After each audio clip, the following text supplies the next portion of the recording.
ఏపీలో ఈ రోజు ఉదయం నుంచి టీడీపీకి చెందిన గుంటూరు తూర్పు ఎమ్మెల్యే మహమ్మద్ నజీర్కు చెందిన ఓ వీడియో సోషల్ మీడియాలో తెగ వైరల్ అవుతోంది.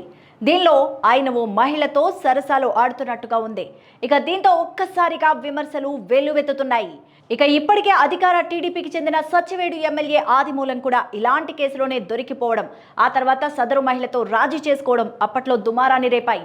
మరి ఈ నేపథ్యంలో టీడీపీ ఎమ్మెల్యే మొహమ్మద్ నజీర్ మహిళతో వీడియో కాల్లో ఉన్న వీడియో సంచలనంగా మారడంతో ఆయన సొంత పార్టీతో పాటు ఇతర పార్టీ నాయకుల నుంచి కూడా ఆరా తీయడం ప్రారంభించారు. అదే సమయంలో ఈ వీడియోలో ఉన్న మహిళ తనంతట తానే బయటకు వచ్చింది.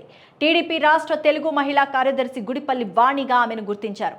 వాణి తన భర్తతో కలిసి ప్రెస్ మీట్ పెట్టి ఈ వీడియోపై వివరణ కూడా ఇచ్చారు.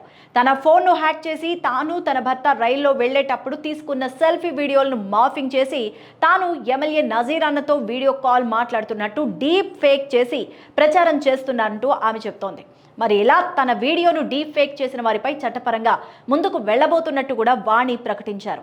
మరి ముందు ఈ కథ ఎన్ని మలుపులు తిరుగుతుందో చూడాలి.